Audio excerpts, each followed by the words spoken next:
Merci ainsi à Ernst et à Alain d'avoir répondu présent à notre sollicitation. Donc, 2 mots de présentation. Ernst, ingénieur forestier et docteur en sciences naturelles, Ernst Zürcher porte un regard scientifique original sur les arbres, s'interrogeant sur la beauté et la fonctionnalité de ces merveilles, entre visibles et invisibles, pour reprendre le titre de son livre. Il nous invite ainsi à repenser le rôle fondamental qu'il joue dans l'écosystème planétaire. Alain. Alain, depuis plus de 30 ans, Alain Canet se bat pour promouvoir l'agroforesterie. Fondateur de BHBZ, l'agroforesterie, arbres et civilisation, formateur chez Vers de Terre Production, éditeur et auteur d'un dernier ouvrage qui s'appelle Éloge des indisciplinés. Il est l'ambassadeur et le promoteur de l'agroforesterie, une démarche de plus en plus intégrée dans les activités agricoles et viticoles. Ernst et Alain, à vous la parole.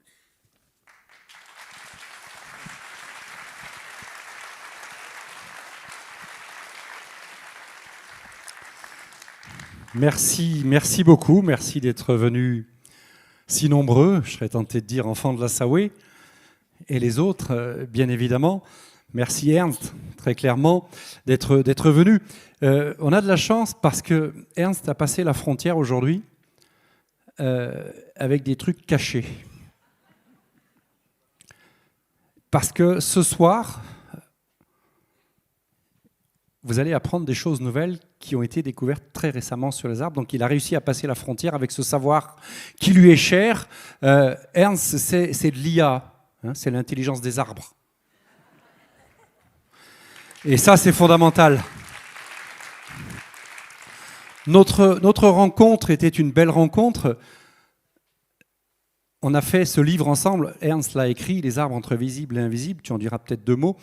On l'a imaginé ensemble. Je lui ai surtout proposé, quand j'ai vu un type pareil, avec un savoir pareil, parce que moi, on met du pédigré sur mon truc pour faire plaisir à Christiane. Mais bon, moi, j'ai surtout fait l'école buissonnière de la Bottière. Certains comprendront. C'est à Braille, c'est pas très loin d'ici.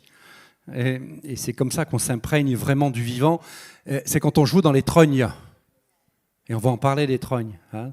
Et vous savez aujourd'hui que les gosses attrapent la bonne immunité, je vais y arriver, quand ils circulent dans les fermes, qui touchent les vaches, qui touchent du foin et qui respirent de la poussière. Et c'est peut-être un petit peu ça l'objet de notre intervention ce soir, mise en image de façon magistrale par Ernst. On va vous présenter un petit peu cet état des lieux où on a aussi ajouté des illustrations de ce livre d'éloges des indisciplinés dessiné par Florence Gendre. Donc on a un petit chemin, un petit cheminement. Partout où elle peut, la terre appelle des arbres.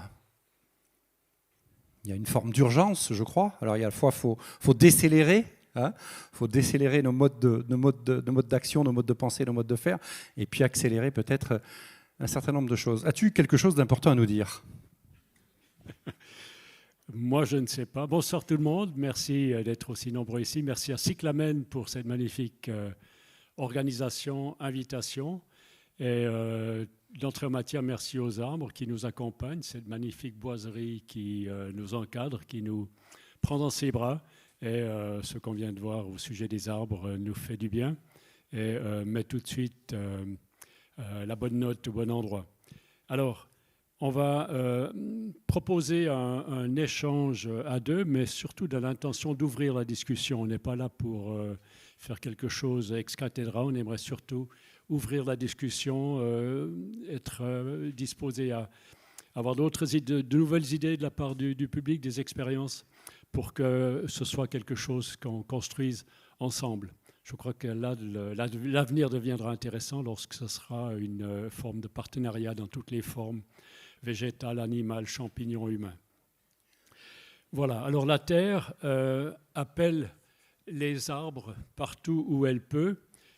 C'est parti aussi d'une phrase très simple que Alain a formulée une fois qui m'a frappé, réduite à l'essentiel de ce qu'il faut savoir, c'est que vous avez quelque part un tout petit peu de terrain, quelqu'un l'a mis à nu, on ne le fait pas spontanément, bien vous pouvez le faire vous-même, vous rasez tout ce qui est là, toute l'herbe, tout ce qui a poussé là, et vous observez. Et l'observation est la suivante, c'est que très rapidement, la végétation revient, mais surtout les arbres. C'est l'arbre qui est la forme de végétation initiale sur Terre. Dès que les terres émergées ont été mises à disposition aux vivants, le vivant a pris la forme d'arbre. L'arbre est la forme originale du vivant végétal. Et ensuite sont venues les plantes annuelles beaucoup plus tard au courant de l'évolution. Tout ce qu'on voit comme plantes herbacées, c'était au départ des arbres qui sont devenus plus petits. Donc ça n'a pas commencé avec du petit pour finir par du plus grand. C'est l'inverse. Ça, c'est une première chose. Et maintenant, on peut comprendre vraiment que la Terre veut être arbre, spontanément, généreusement. Et dès qu'on aura compris ça, dès qu'on aura redonné un peu de place aux arbres, il y aura une magnifique collaboration qui pourra avoir lieu avec la Terre. Alors, la situation aujourd'hui est naturellement de l'ordre de l'urgence, on l'a bien mentionné. Tout s'accélère, mais l'accélération n'est pas la bonne solution non plus. Il faudrait que certaines choses ralentissent. Et là, on a un seul schéma. Vous avez cette vue de la Terre avec les facteurs du réchauffement climatique, du dérèglement climatique. Ce n'est pas seulement du réchauffement. Et là, vous avez la mobilité, l'habitat, l'industrie, transport aérien, les forêts qui brûlent. Tout ça, c'est de l'énergie fossile utilisée, du dioxyde de carbone qui part dans l'atmosphère et l'atmosphère qui devient de plus en plus riche en dioxyde de carbone avec le fameux effet de serre. Mais ce n'est pas le seul facteur de réchauffement climatique et le seul facteur de dérèglement climatique. Et ça, ce sera l'un des messages de cette conférence qu'on fait ensemble ce soir.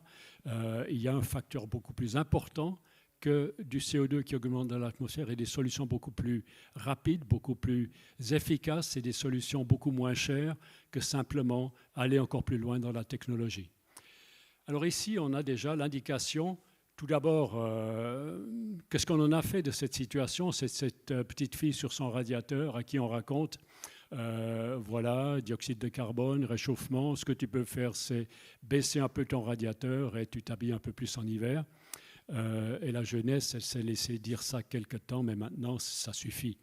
On ne peut pas continuer de raconter des choses pareilles aux enfants et leur dire que ça continuera, ça ira bien, t'en fais pas. C'est beaucoup plus fondamental que les changements doivent avoir lieu. Et donc la jeunesse, elle est en train de réaliser que le monde est en train de devoir changer, continuer dans la même ligne comme jusqu'ici n'est vraiment pas la solution. Et là, c'est donc sur le schéma de la Terre, sous le Soleil, il y a un cercle qui est représenté ici, qui a été laissé vide par cette revue qui faisait cette présentation du phénomène. Ce cercle, c'est moi qui l'ai mis parce qu'il manque un facteur sur ce cercle, c'est le fait que toutes les terres qui servent à l'humanité de s'alimenter, les terres agricoles, les terres de pâturage, les prairies, toutes ces terres qui sont destinées à l'alimentation de l'humain ont été prises en très grande majorité aux forêts. Donc depuis le paléolithique, le néolithique surtout, depuis le néolithique, les terres ont été progressivement changées de l'état forestier à un état agricole. Et à partir du moment où on a commencé à mettre des engrais de synthèse chimique, on n'a plus du tout restitué de matière organique dans ces sols. Il n'y a plus de carbone qui a été mis dans les sols, qui alimente les sols. On parle de l'agriculture des sols vivants qui sont alimentés par cette matière organique produite par les arbres, par les plantes.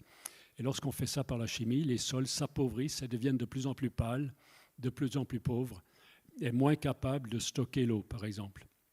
Donc ce changement de la surface terrestre, le visage de la Terre a complètement changé, a été mis à nu en fait. Et lorsqu'on laboure les terres, c'est encore plus une mise à nu, c'est une blessure que la nature ne fait jamais spontanément elle-même. Même après un incendie, vous avez encore des restes de plantes, des cendres. Il n'y a pas ce retournement total. Donc voilà des pratiques qui ont progressivement pris place et qui ont changé le visage de la Terre. Et cet changement de la Terre, c'est beaucoup de matière organique dans les sols forestiers qui ont été facteurs de productivité pendant très longtemps. Et aujourd'hui, tous ces sols sont épuisés en matière organique. Où est-elle passée? Elle est passée dans l'atmosphère. Ce carbone a été brûlé à petit feu au fur et à mesure de nos pratiques agricoles non durables parce qu'elles ne restituaient pas de matière organique dans les sols. C'est un grand sujet pour l'agroforesterie. Voilà, donc toutes ces terres qui ont changé de forme, cette mise à nu de la terre a enrichi pour sa part l'atmosphère en dioxyde de carbone. Mais le grand sujet est un autre.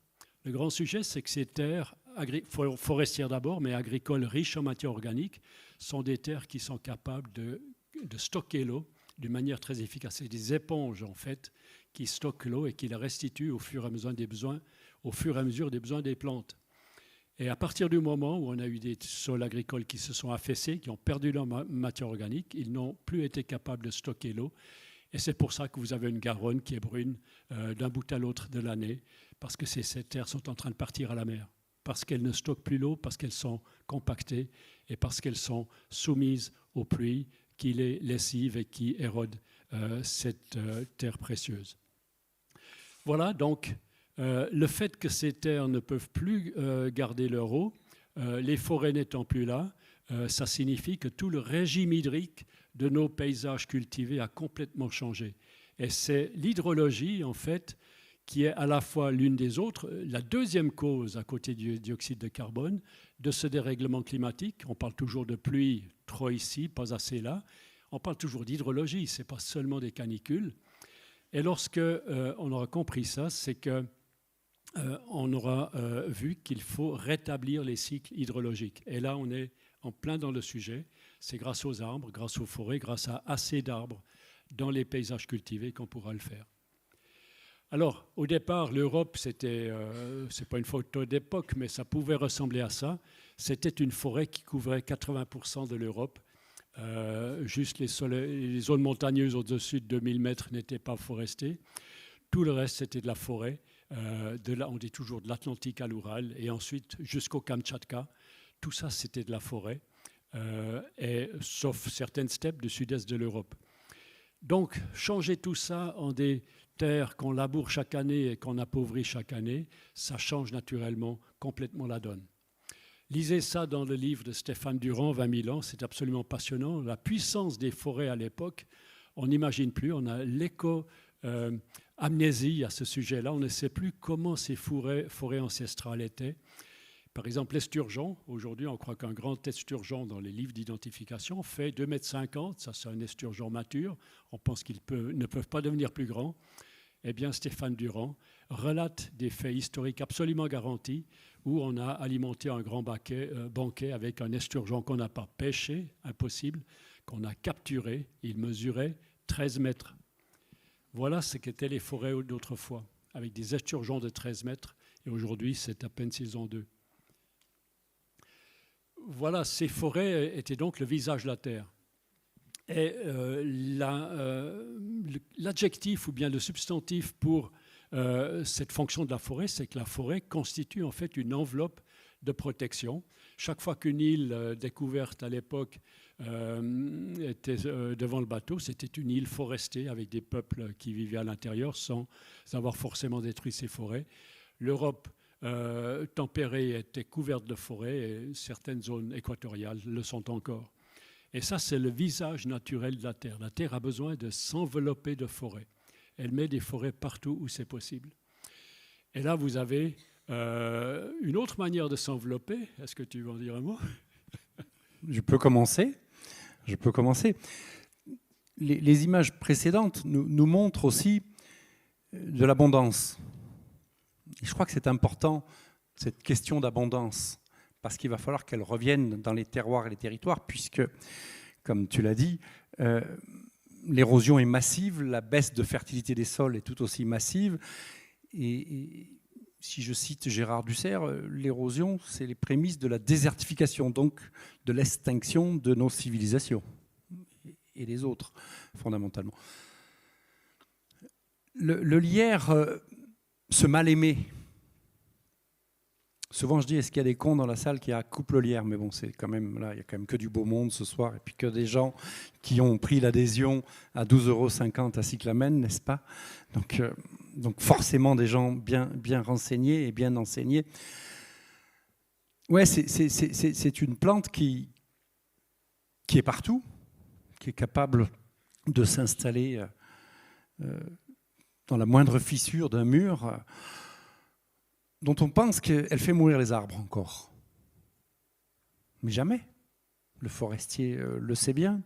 C'est un sujet qui est bien renseigné dans pas mal d'endroits, notamment chez La Hulotte, le journal le plus lu dans les terriers que vous connaissez forcément.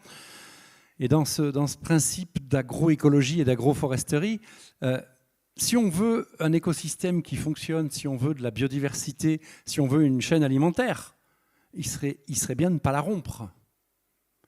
Et le lierre est un maillon indispensable, puisque vous le savez forcément, il a, je crois, une vingtaine de fonctions de premier ordre, dont celle de fleurir à l'automne, et donc de fournir des ressources indispensables, abondantes et incroyables aux insectes et aux pollinisateurs en particulier, et donc de fructifier plus tard, et donc de nourrir aussi l'écosystème sauvage des oiseaux, des petits mammifères, etc., etc.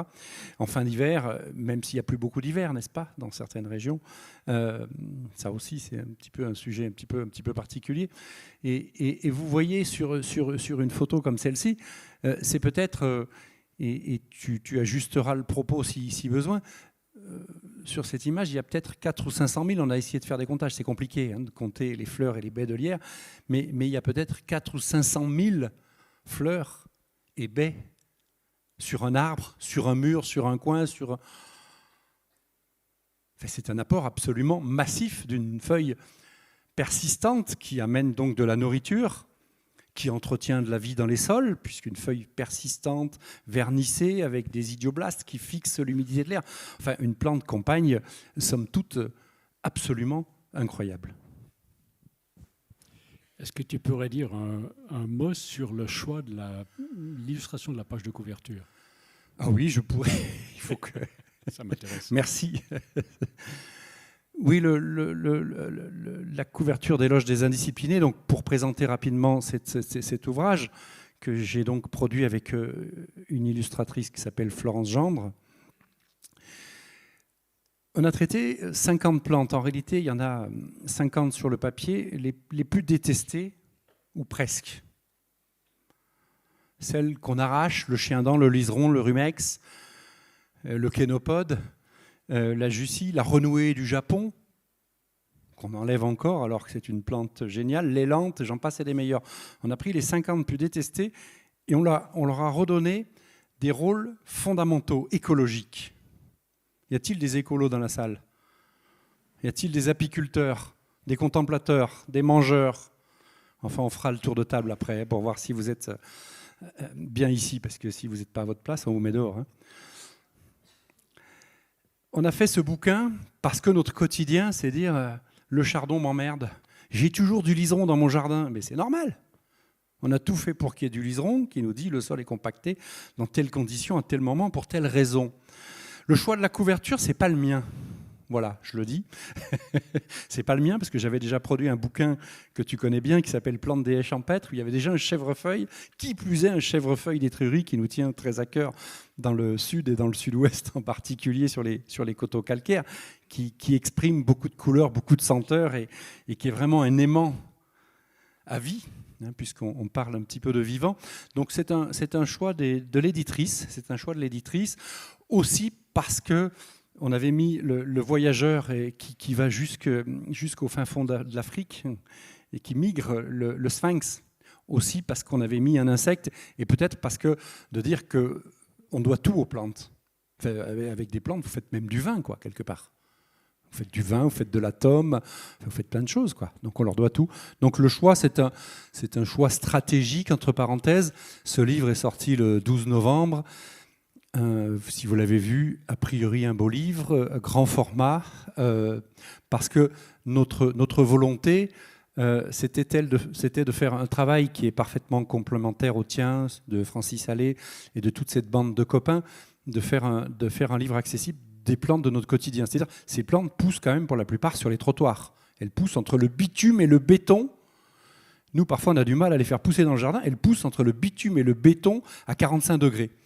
Donc elles nous disent tout de l'histoire qui pourrait nous arriver si on ne fait pas un peu plus de photosynthèse, comme tu viens de l'expliquer, notamment en agriculture où les enjeux sont monumentaux et on est ravis de t'avoir à nos côtés souvent pour porter ce modeste message de l'arbre qui n'est pas que l'arbre forestier.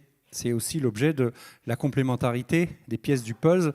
Et dans ce puzzle, le monde que tu nous as montré, je crois qu'il faut toutes les pièces, toutes les connexions, toutes les symbioses, toutes les interactions, si on veut que ça se passe et que ça se passe bien, et que ça bouge, et que ça circule.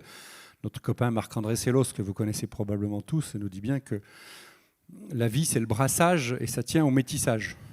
Hein, chérie? Bon, ça, c'est un peu perso. Alors cette notion d'enveloppe, l'arbre qui s'enveloppe, l'arbre mort, il serait destiné à disparaître, mais lorsqu'il s'enveloppe de lierre, il a encore une deuxième vie. Et maintenant, c'est pour illustrer ce qu'on est en train de dire, c'est que la Terre, comme vous la voyez en haut, avec la ligne centrale, l'équateur, paradoxalement, là où le soleil tape le plus fort, c'est exactement au niveau de l'équateur. Il tape plus fort à l'équateur qu'au niveau du Sahara ou de la Namibie. Eh bien, à ce niveau-là, il n'y a pas de désert. C'est assez paradoxal. C'est là où la Terre s'enveloppe de forêt. Longtemps, on a cru que les arbres en zone tropicale humide poussent bien parce qu'il fait chaud et humide. Et aujourd'hui, on a compris que sous l'équateur, s'il fait chaud et humide, c'est parce qu'il y pousse des arbres. Et avec cette phrase, vous pouvez ressortir, vous avez tout ce qu'il faut. Vous regardez notre agriculture et vous avez les réponses. S'il fait chaud dans cette agriculture qui s'est complètement mise à nu et qui fait des îlots de chaleur en kilomètres carrés, eh bien, si on y remet des arbres, ça va refaire de la fraîcheur, ça va refaire de la protection et ça va redevenir productif et fertile comme le sont les forêts tropicales, équatoriales. Et la manière dont poussent les forêts, c'est d'une complexité très intéressante. Il y a plusieurs étages d'arbres et les arbres majeurs ont un autre rôle que les arbres de la canopée générale. Et chez les Indiens, c'est des arbres sacrés auxquels on ne touche pas. Le samauma, c'est un arbre auquel on ne touche pas. Il fait de la pluie, d'après ce que disent les Amazoniens, les Indiens de là-bas. Et lorsqu'on commence à entamer les maîtres de la forêt, tout le château de cartes s'effondre.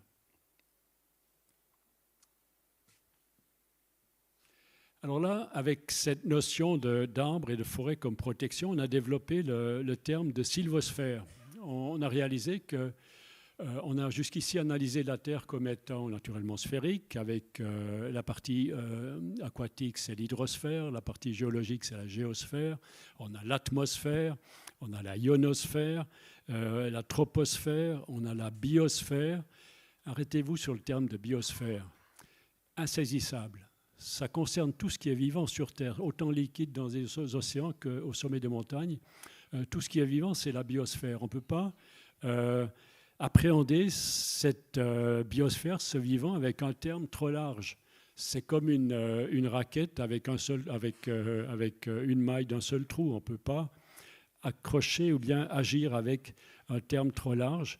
Et là, en regardant cette biosphère, on se rend compte que l'une des sous-catégories de cette biosphère sous forme végétale, mais on va voir associée aux animaux et aux champignons, constitue des sphères à leur tour. C'est ces sphères forestières. Une forêt, lorsque vous approchez d'une forêt au printemps, lorsqu'elle s'est reverdie, vous n'allez jamais voir à travers la forêt. La forêt protège son intérieur. La canopée est fermée, la lisière forestière est encore plus dense. C'est là-bas que c'est vraiment intéressant. Et l'intérieur forestier garde son eau extrêmement précautionneusement, utilise qu'une partie. Et l'intérieur forestier, c'est l'intérieur d'un organisme en fait, l'organisme forestier. Une fois qu'on a compris la forêt comme organisme, on ne va pas arrêter de gérer la forêt pour en extraire du bois, mais on va comprendre qu'il y a des lois pour la gestion de la forêt qui respectent la forêt comme organisme, au lieu de détruire cette forêt sans la respecter. J'utilise aussi beaucoup cette image, puisque c'est la tienne, puisqu'on parle de membrane. Et dans notre narration qu'on a un peu repris de tes enseignements, ça, quelque chose qui est très fort et qui fonctionne plutôt bien, cette notion de membrane. Tout est membrané à toutes les échelles, dans toutes les conditions. Et donc, j'en profite pour te le dire, qu'on l'utilise beaucoup et qu'on le met dans nos cours.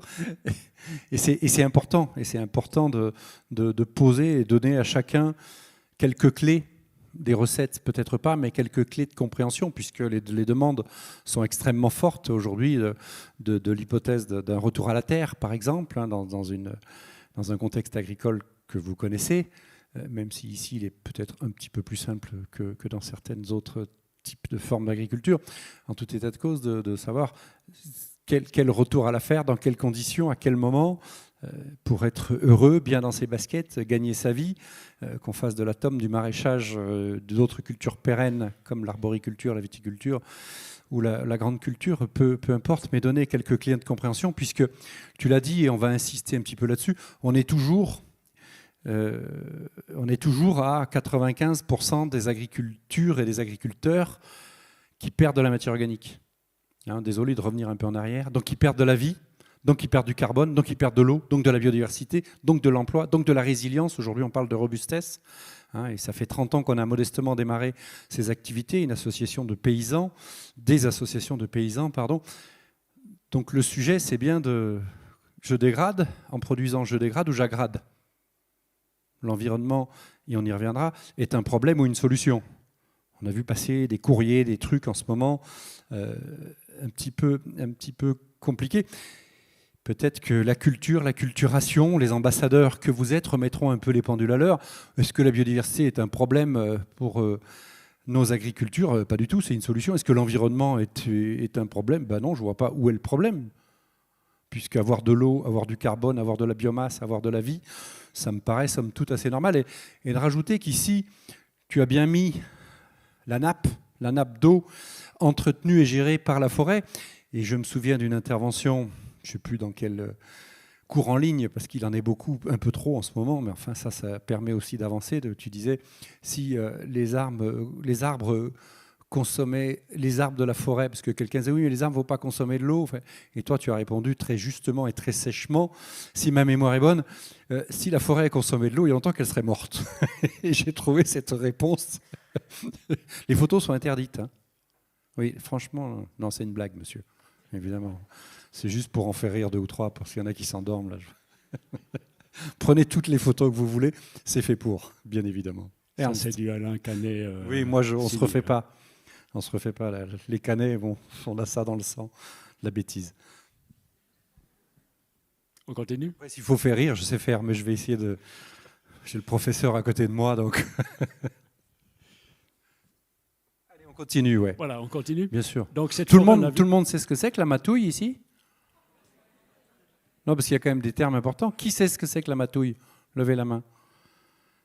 Ah ouais, quand même. On est à 80%. Ça va.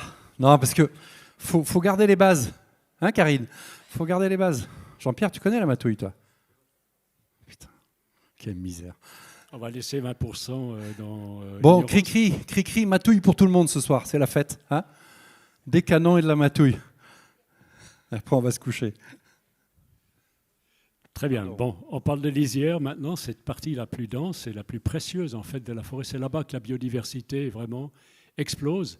Et c'est intéressant parce que les arbres de la forêt principale, c'est les sapins, les épicéas, les mélèzes, les hêtres, les frênes, les érables.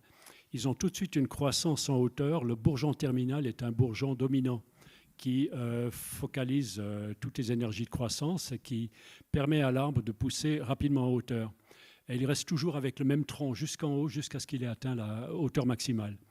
Et si vous regardez la lisière forestière, qui se peuple d'arbustes et d'arbrisseaux, là-bas c'est différent. Ce n'est pas une tige qui prend la direction et tout le reste se soumet. C'est quelques années peut-être oui, mais ensuite c'est très rapidement d'autres tiges à la base qui recommencent. Le noisetier ne va pas atteindre 10 mètres, il va dépasser peut-être à peine 4 mètres. Et toujours à nouveau, vous avez des croissances à partir de la base. Vous observez ça pour beaucoup d'arbustes et d'arbrisseaux en lisière. Ça permet de faire une enveloppe forestière beaucoup plus dense que si c'était des arbres individuels qui font de l'ombre sous eux-mêmes. Et cette croissance très dense de cette lisière s'est faite d'épineux en particulier. Et on dit toujours, les épineux, ils ont des épines pour qu'on ne leur broute pas les feuilles, mais c'est un peu ridicule. Les animaux ont parfaitement accès aux feuilles, ils savent très bien éviter les épines. Les épineux ont des épines pour inviter les animaux à venir sous leur protection. C'est là-bas que c'est intéressant, parce que ça dépend de la taille de l'animal, mais un blaireau qui a son terrier sous un prunelier, il est vraiment très très bien protégé. Et ce qui est intéressant, c'est que ces animaux de la lisière, ils habitent donc dans la protection de la lisière, ils vont pouvoir sortir de cet endroit de protection. À l'époque, c'était dans la savane, c'était les zones herbagères, herbacées, ou steppes, avec des steppes. Ici, chez nous, c'est les territoires cultivés. Le renard va jusqu'à 3 km et il revient. La fourmi s'éloigne de 50 mètres, c'est énorme. Certains oiseaux, des distances différentes. Les hérissons vont jusqu'à 250 mètres et reviennent avec ce qu'ils ont capturé ou mangé. Et ils viennent nourrir leur portée. Et ils vont aussi, le renard va enterrer sa poule à côté de son terrier pour pouvoir, dans son garde-manger, alimenter ses petits quand il n'a plus rien d'autre de frais. Et cette poule est délicieuse. Une fois que c'est faisandé, il n'y a rien de tel. Et pour le prunelier, il n'y a rien de tel que d'avoir un terrier de renard en dessous. Parce que là, vous avez de temps en temps une poule qui pourrit. Là, c'est fabuleux. Là, comme prunelier, vous poussez comme jamais. C'est comme ça que ça fonctionne, c'est le donner et recevoir. Ce n'est pas les animaux qui pillent les plantes. Ils se nourrissent des plantes, mais d'une certaine manière, d'une manière dosée. Et ils redonnent quelque chose. Et pas seulement des restes de nourriture ou leurs excréments qui sont très précieux. Ça va jusque dans le vibratoire, dont on parlera encore après. Donc on voit ici cette forêt qui est en fait, ce bord de forêt. Il faut vraiment comprendre que la forêt, ce n'est pas seulement du végétal, c'est de l'animal et c'est du champignon dans le sous-sol. C'est de la flore, de la faune et de la fonge. Rajoutons, si besoin, que effectivement, les stratégies sont multiples. Enfin, si les baies, les fruits sont si voyants, si goûtus, si charnus, ce n'est pas totalement par hasard. Et que les plantes récupèrent le précieux guano. Dans certains endroits, on a pillé des bouts de continent pour aller chercher le guano pour faire de l'agriculture. Donc les plantes ont des stratagèmes redoutablement efficaces, je crois qu'on peut dire ça, et que le guano reste un produit précieux. On vous a fait un petit bouquet, puisque là on est allé chercher la lisière du bord du cours d'eau, notamment. Je ne vais pas tout décrire, mais la ripisylve, la formation boisée qui pousse au bord du cours d'eau, où vous le voyez, le noisetier, mais on a aussi l'aulne glutineux. Et alors il y a un peu de lierre, un peu de troène, et puis quelques autres plantes. J'en profite pour dire que on travaille avec un personnage que tu connais probablement, qui est Yves Daricot, ou peut-être pas encore, mais ça sera l'occasion, qui est apiculteur et Yves, alors du coup, chacun voit sous son prisme ces questions de paysage, de territoire, de photosynthèse, etc. Lui, sa vision d'apiculteur nous dit il nous faut des paysages de pollen. Et les pollens nourrissent, enrichissent les sols. Et oui, les pollens sont les déclencheurs des chaînes alimentaires. Alors, je ne sais pas si tu es d'accord avec ça, parce que où est-ce qu'on prend la chaîne ? En tout état de cause, ce travail est remarquable, intéressant et très inspirant, puisque les pollinisateurs sont vraiment un sujet de société que tout le monde comprend. Vous savez tous que chaque jour qui passe, c'est une cuillère de miel, une de vinaigre de cidre, un peu d'huile d'olive, de la tome, du magret agroforestier, on n'est jamais malade, puisqu'on parlait d'immunité, n'est-ce pas ? Et oui, j'ai oublié de citer le saule et le peuplier. Saule, peuplier, noisetier, aulne glutineux, le verne, c'est des plantes très très précoces. Et on le voit en ce moment, dès qu'il y a un coup de vent, des nuages de pollen qui partent et qui sortent et qui viennent nourrir et enrichir cette trame des pollinisateurs en particulier. Magnifique.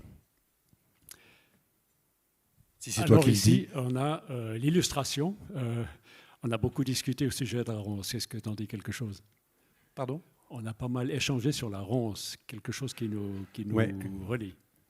Oui, puisqu'on parle des épines, en voilà deux.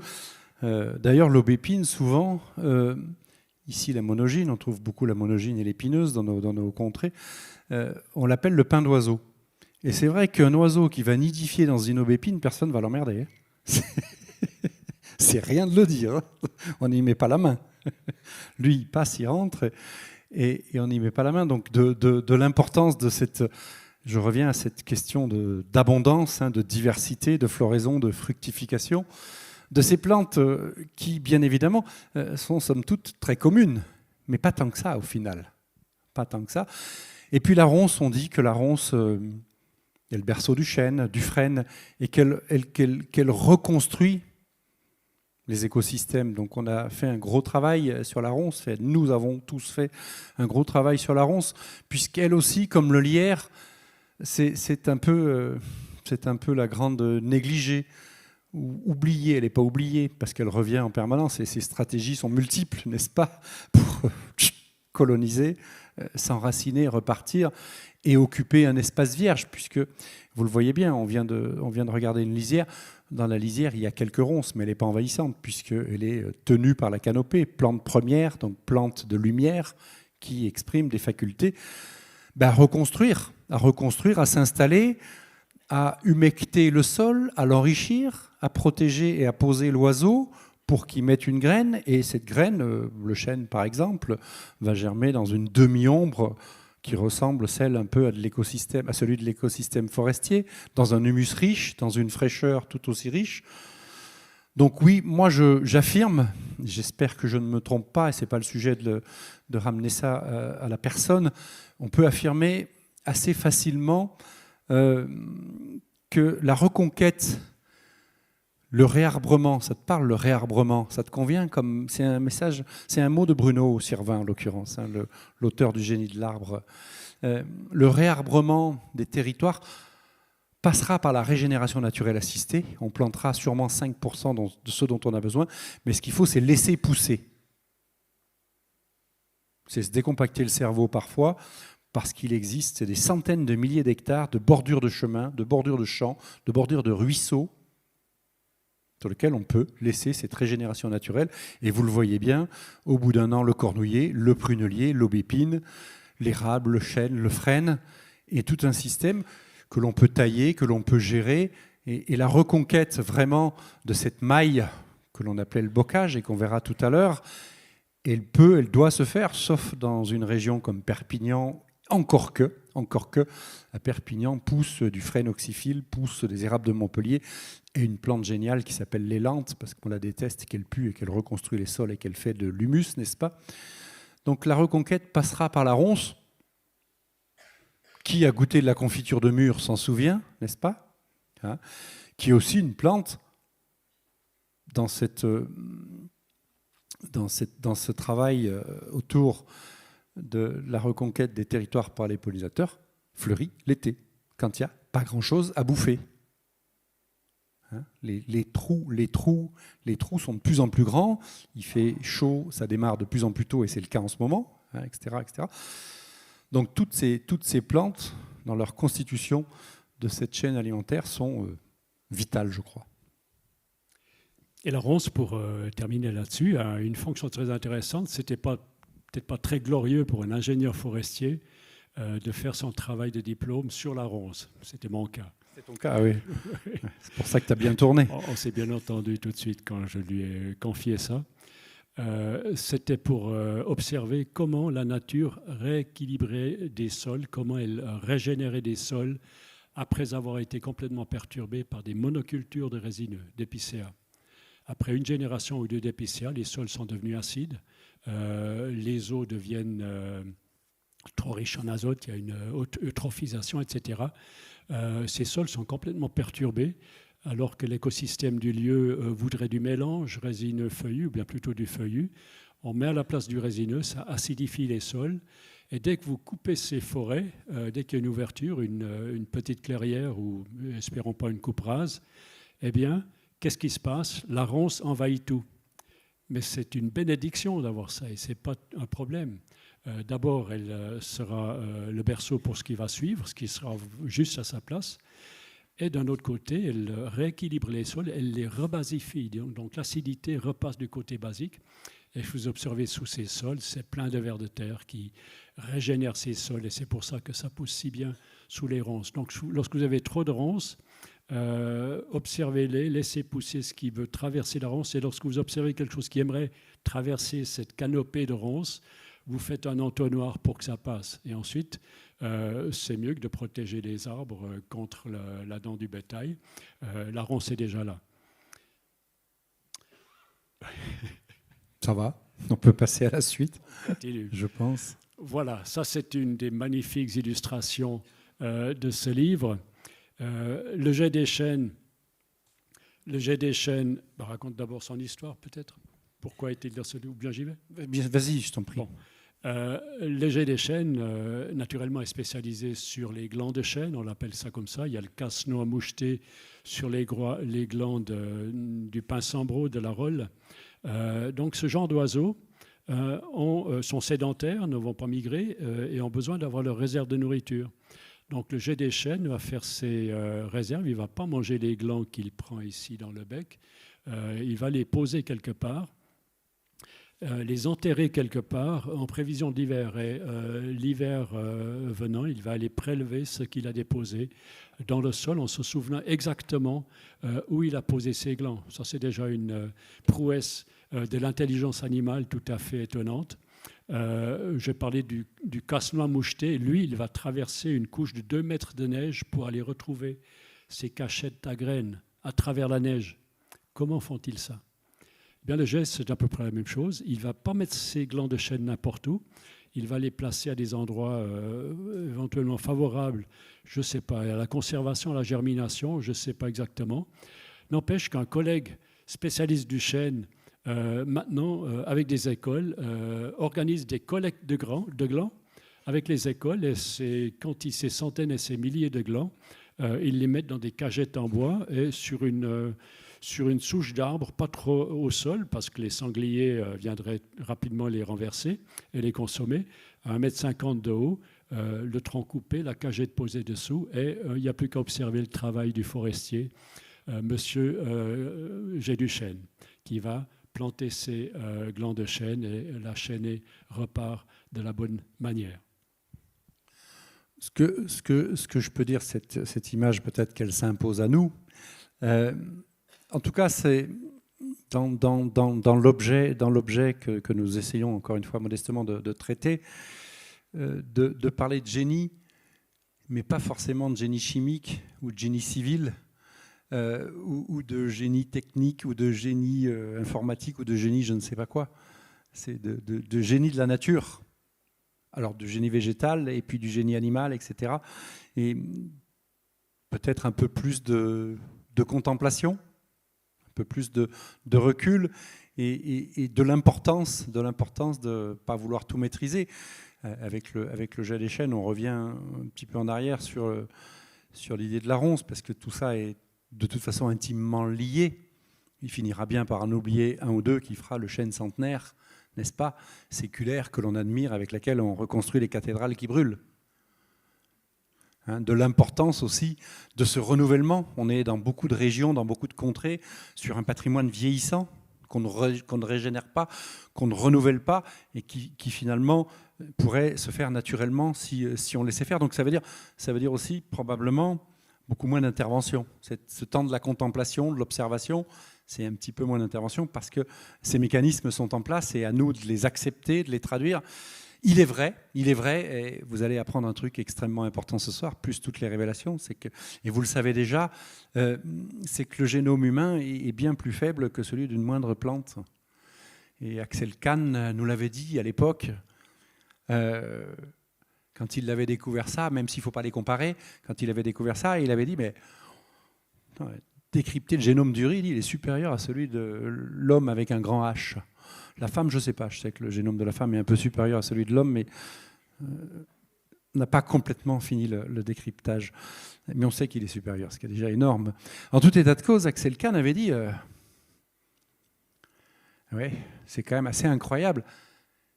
Il avait trouvé ça normal, il dit, on prend quelqu'un, on prend un personnage, et on le met, moi je dis en slip, je ne crois pas qu'il ait dit en slip, mais on le met comme ça dans une rizière pendant 6 mois, sans bouger dans une désert, il va crever. Si on met un grain de riz, il pousse.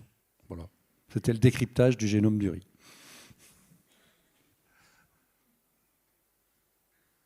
Voilà, maintenant pour juste indiquer des ordres de grandeur et des chiffres, pourquoi la forêt ne meurt pas lorsqu'on la laisse tranquille, elle ne s'assèche pas elle-même, mais au contraire, si vous prenez les précipitations d'un endroit donné, je ne sais pas combien il pleut ici à Albi-sur-Chéran, peut-être 1 mètre par année. Est-ce que quelqu'un a le chiffre, que ce soit vraiment connu de tous? Combien?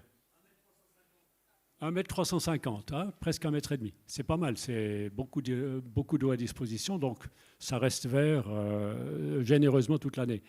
Donc sur cette quantité d'eau, qu'on va dire ce sera 100%, la forêt ne consomme que la moitié ou les 2/3 ou les 70%, 70%. Pour faire sa croissance fabuleuse, pour faire ses sols, pour faire sa biodiversité, pour faire sa croissance en bois. Et c'est considérable. Par hectare, une bonne forêt vous fait 10 mètres cubes de bois par année, par hectare. Un hectare, c'est 3 arbres dans un sens, 3 arbres dans l'autre. Ce carré de forêt mature vous fabrique 10 mètres cubes de bois que vous pouvez sortir chaque année, mais la forêt reste toujours ici, parce que c'est l'accroissement qu'on prend. Et ça, excuse-moi, hein, mais c'est quand même extrêmement important. Et vous n'êtes pas nombreux, et toi, tu es un peu le chef d'orchestre de ce renouveau. On a le droit d'aller dans la forêt et on a le droit de prendre du bois.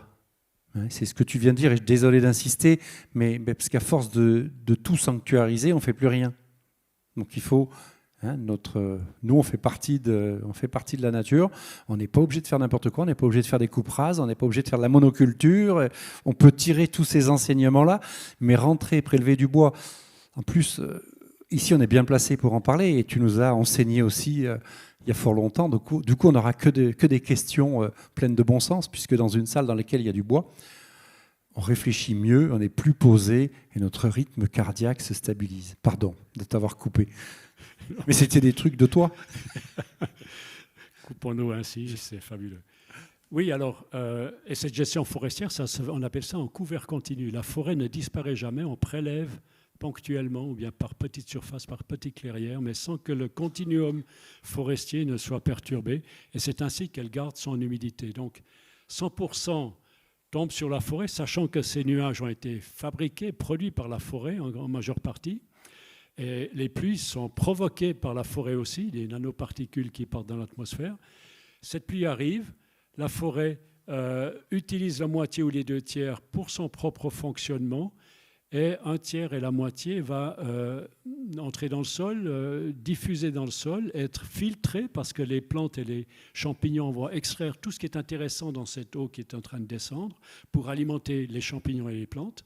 Et l'eau qui va finalement aboutir à la nappe phréatique est absolument pure. Chez nous, les forêts ont un statut de fournisseur d'eau. L'eau n'a pas du tout besoin d'être traitée, purifiée. L'eau forestière, à condition, la forêt chez nous interdite d'être traitée avec des pesticides, il n'y a pas d'engrais, l'engrais est interdit. Pour le deuxième produit forestier le plus important, c'est l'eau. Et l'eau qui sort des forêts, c'est une eau absolument pure, potable, sans problème. Et là, ça va alimenter la nappe phréatique, ça ressort par les sources, ou alors ça alimente directement les rivières. Donc la forêt est la source des sources.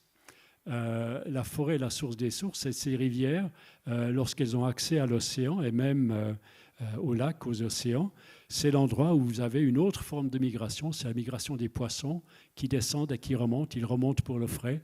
Et lorsqu'ils remontent, à l'époque, c'était des quantités phénoménales. Il faut retourner chez Stéphane Durand pour voir comment ça se passait.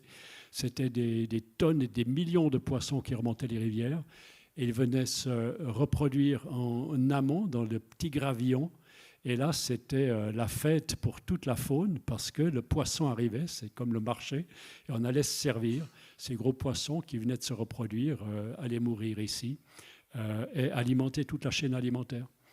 Et l'un des grands amateurs de ces poissons qui remontent, et c'est encore l'ours, qui est dépendant de ces saumons qui remontent, ces rivières de saumons. Et l'ours va capturer ses saumons, va aller jusqu'à 500 mètres de distance pour manger son saumon tranquille. Et ses déjections et tout ce qu'il reste, il ne mange pas tout le poisson. Tout ça, ça va alimenter la forêt. Et on a mesuré dans des forêts de l'Alaska que 20% de l'azote foliaire de la forêt, à proximité de la rivière, est d'origine océanique. Ça vient de l'océan. Les poissons amènent leur azote et ça nourrit les arbres. Donc c'est ainsi que ça fonctionne. Il faut vraiment que ces grands cycles puissent avoir lieu. Donc là, on a un bilan intéressant. Ces forêts qui captent l'eau, qui sont les châteaux d'eau locaux. Donc partout où on a un paysage qui devient problématique à côté des canicules et des sécheresses, mettons-y suffisamment de forêts, parce qu'on observe toujours que même à travers l'été, la forêt reste verte. Pourquoi reste-t-elle verte? C'est parce qu'elle a toujours accès à l'eau, elle a toujours su stocker cette eau. Je vais juste dire un mot sur cette image, ou la suivante, peu importe. Donc on a bien noté qu'il y aurait du poisson en abondance et que les végétaux mangeaient de la viande. Si je fais un résumé de résumé, pour que les chaînes soient vraiment complètes, parce qu'on entend tellement de tout, de remettre les penduleurs. Cette image, elle nous dit aussi très clairement, l'arbre fait tout avec rien. Il y a de l'énergie solaire et de l'eau. Mais il construit un sol, il attire une biodiversité totalement incroyable.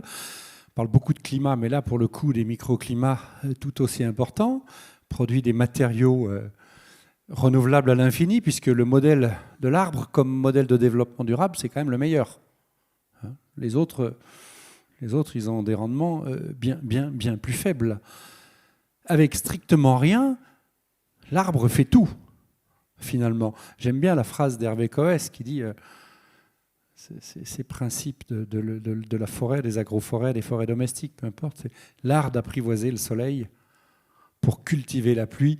Et moi, j'ai quand même rajouté entretenir la vie 365 jours par an, parce que c'est ce qui nous anime. Et on parlait avec un collègue, pas plus tard qu'il y a 2 ou 3 jours, d'une forêt de glands comestibles, mais pour nous et pour tout le monde, qui ressemble un peu au Bellota du Pata Negra en Espagne, de la DSA, aux portes, pardon, j'ai oublié dans quelle ville du Maroc, peut-être quelqu'un pourra m'aider, peut-être toi, il y a une forêt d'une centaine de milliers d'hectares de chênes verts de Rabat. Il y a une forêt, tout d'un coup, il y a une forêt. Un truc absolument incroyable. Il y a une forêt qui, du coup, crée la ressource en eau pour la ville, entre autres. Voilà, dans les messages et les lueurs d'espoir. Ernst. Donc là, on est en plein dans l'hydrologie, dans cette absorption d'eau, ce départ d'eau sous forme d'évapotranspiration et origine des sources et des rivières. Alors là, si vous prenez le schéma de droite, vous avez le bilan. Pour faire 1 kg de matière sèche, donc on va appeler ça du bois, branches, troncs, etc., racines. Pour faire 1 kg de matière sèche, je ne parle pas de l'énergie solaire nécessaire pour ça, mais simplement de la quantité d'eau nécessaire. Un arbre d'Europe tempérée a besoin de 300 kg d'eau.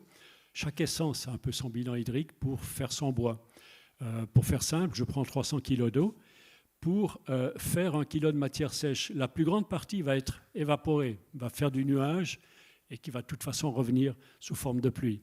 Et une petite partie d'eau va entrer dans l'équation, dans le processus de la photosynthèse pour faire de la biomasse et tout ça. Et il y a même de l'eau nouvelle qui se forme, on ne va pas rester longtemps là-dessus, mais simplement cette grande quantité d'eau pour faire cette matière sèche, on va se dire, mais ce n'est pas très intéressant, ces arbres ne sont pas très efficaces. Ils sont moyennement efficaces pour faire du bois, mais ils sont très efficaces pour faire du nuage. En faisant du bois, ils font même du nuage. C'est pas mal, rien ne se perd. Donc ces 300 kg d'eau pour faire du nuage, l'énergie, elle vient de où? Elle vient du soleil. En fait, ces feuilles sont exposées pour prendre l'énergie solaire. Le dioxyde de carbone est fabriqué de la biomasse, de l'eau nouvelle, mais par ce processus d'évaporation au niveau des feuilles, vous avez un effet de rafraîchissement. C'est vous, au cœur de l'été, il fait très chaud, vous avez une chemise, vous transpirez, vous avez trop chaud, vous mouillez votre chemise et vous avez rapidement la température qui baisse parce que l'eau de votre chemise s'évapore. Mais ici, ce processus fabrique du bois même. Nous, on fait simplement évaporer de l'eau et ça nous rafraîchit. Il fabrique du bois, il provoque du rafraîchissement. Et on peut calculer exactement l'énergie nécessaire, ça c'est connu par tous les physiciens, pour évaporer 1 kg d'eau, passer de l'état liquide à l'état solide. Il faut déjà de l'énergie pour la faire monter là-bas. Et la faire passer de l'état liquide à l'état de vapeur. On connaît exactement l'énergie nécessaire. Donc, de ces 300 kg d'eau pour faire 1 kg de bois, on sait exactement combien d'énergie est nécessaire pour l'évaporation. Et c'est de l'énergie de rafraîchissement. C'est l'énergie qui rafraîchit. C'est comme ça que la forêt est fraîche. C'est grâce à ce phénomène. Et on peut calculer la quantité d'énergie pour avoir ce rafraîchissement. Et lorsqu'on parle de la seule solution, c'est de devenir décarboné, on n'aime pas tellement ce terme, décarboné, oui, mais quoi? Surtout pas l'agriculture. Décarboné en stockant du carbone, ça c'est déjà bien lorsque c'est du carbone organique, lorsque c'est du bois qu'on met dans les bâtiments. Là, il ne va plus bouger pendant des dizaines et peut-être des centaines d'années. Mais lorsqu'on utilise le bois pour brûler, il repart directement dans l'atmosphère, ce n'est pas une solution. Il faut construire des bois avec de la matière organique, bois, paille, éventuellement aussi, avec du chanvre, etc., pour isoler tous les matériaux organiques qui stockent le carbone et qui vont délester l'atmosphère de ce trop-plein de dioxyde de carbone. Mais ça a un effet sur le long terme seulement. Lorsque vous avez enlevé une part infime de l'atmosphère parce que vous construisez correctement, l'effet va être très lent. Mais lors de la fabrication de ce bois dans les forêts, sur les arbres, vous avez un effet immédiat de rafraîchissement. Et c'est ça qu'il faut surtout viser, non seulement séquestrer le carbone, mais produire le carbone d'une manière durable avec des forêts organiques qui gèrent leur eau de manière efficace. Et je passe juste à la suivante. C'est qu'avec des forêts qui sont constituées ainsi, qui livrent du bois, qui sont gérées, qui permettent de séquestrer du carbone au travers du bois, eh bien, le cycle hydrologique, cette évapotranspiration, agit dans un rapport de 40 à 1 par rapport au dioxyde de carbone séquestré. On est 40 fois plus efficace dans le rafraîchissement du climat en ayant de l'hydrologie plutôt que simplement du carbone séquestré. Donc, capturer du carbone émis par les énergies fossiles pour le réinjecter dans la géologie, là, vous ajoutez de la technologie à la technologie. Ici, vous faites de la biologie avec ce problème et vous en faites un bienfait. 40 à 1, c'est le rapport d'efficacité lorsque vous reverdissez des paysages pour faire du bois. Peut-être qu'on pourrait offrir, maintenant qu'on peut traduire facilement, on pourrait offrir à Musk le livre de Giono, L'homme qui plantait des arbres, puisque la conclusion, c'est bien que quand on plante des arbres, les sources recoulent, se remettent à couler, n'est-ce pas? Donc on pourrait peut-être le traduire et lui offrir, plutôt que d'essayer d'inventer des machines et des mécanismes d'une complexité redoutable pour probablement pas grand-chose.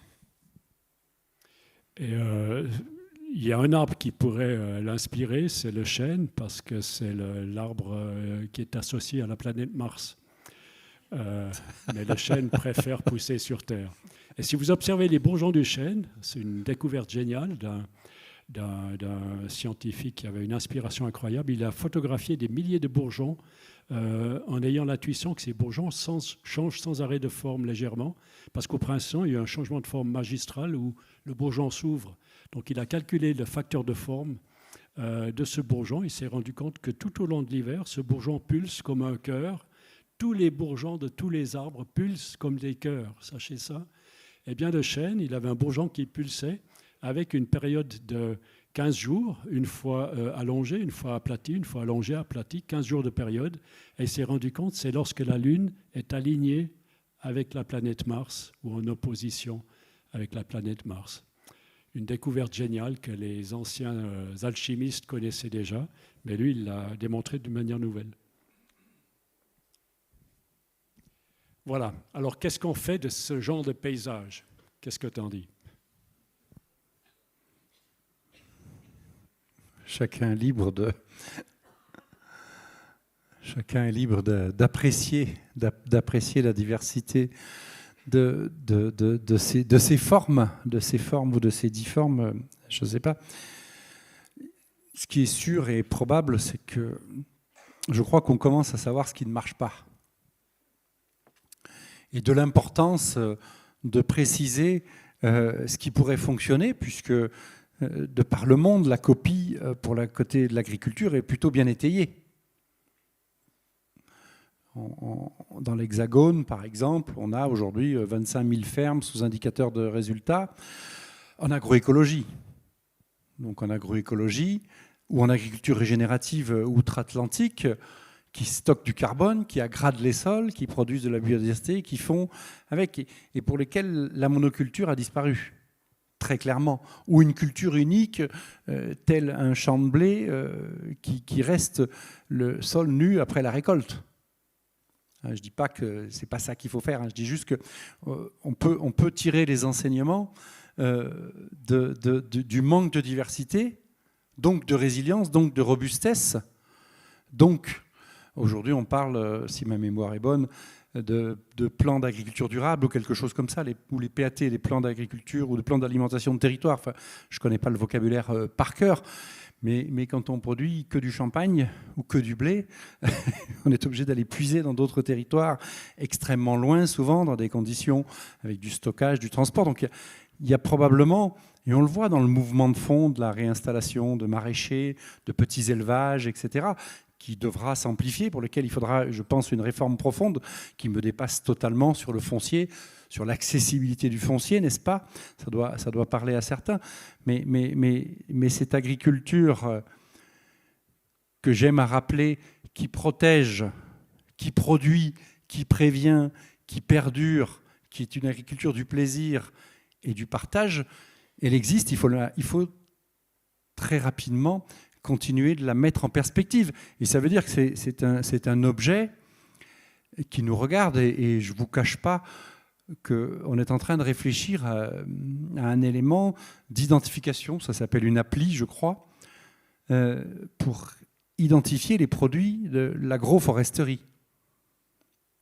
Parce que si en mangeant, je fais un acte négatif, c'est un problème, mais si en mangeant, je fais un acte qui aggrade, manger, ça devient une solution. Et on sort d'un débat extrêmement complexe sur je ne mange pas de ci, je ne mange pas de ça. Mais d'où vient ce produit ? On y reviendra un petit peu en fin d'exposé, n'est-ce pas ? Donc, nous, mangeurs, avons un acte politique, pour la plupart d'entre nous, en tout cas pour ceux qui prennent du petit-déj, du repas de midi et du dîner du soir, un acte politique, et vous le savez tout aussi bien que moi, extrêmement fort. On est en train de réfléchir, d'ailleurs, disons-le, à une nouvelle forme d'amplification, avec Jean-Pierre Canet ici présent ce soir, sous un nom de code qui s'appelle Vers de Terre Digital. On réfléchit à une chaîne YouTube parce qu'on sait que le numérique sera notre outil. On en voit les limites, mais on sait que ce sera notre outil de la réforme et de la bascule. Chez Vers de Terre Production, on a déjà 60% des agriculteurs qui sont venus voir, qui sont venus discuter, venus s'inscrire à quelque chose de technique pour partager du contenu avec les uns, avec les autres. Et il faut faire ce geste global. Il existe des agricultures qui aggradent, il existe des forêts qui vivent bien, dans lesquelles on peut prélever du bois. Peut-être finir de fixer quelques règles de bonne conduite. Voilà ce que ça m'inspire. Voilà, donc partir de cette pratique jusqu'ici de remplacer 100% de forêt par 100% d'autre chose, que ce soit une plantation de palmiers à huile. Les derniers arbres qui sont restés de cette forêt tropicale sont morts parce qu'ils n'étaient pas préparés à recevoir un ensoleillement pareil. Donc ça ne tient pas le coup. Il faut vraiment apprendre à partager. Et cette vigne à perte de vue, ça faisait briller les yeux d'un vigneron à l'époque, mais aujourd'hui, c'est plutôt un problème pour ce vigneron. Comment est-ce que je peux la tenir vitale ? Et même en montagne et en vallée, les gens m'ont dit, mais je n'ai jamais réalisé que c'était de la monoculture. C'est simplement un peu plus compliqué avec de la pierraille et des murs parmi les parchets de vigne. Mais c'est de la monoculture encore, alors que ces flancs, à l'époque, étaient complètement boisés de boisements relativement xérophiles, etc., riches en faune, naturellement. Donc, comment revitaliser, comment réinviter la nature à venir accompagner ces cultures ? C'est vraiment l'une des pistes.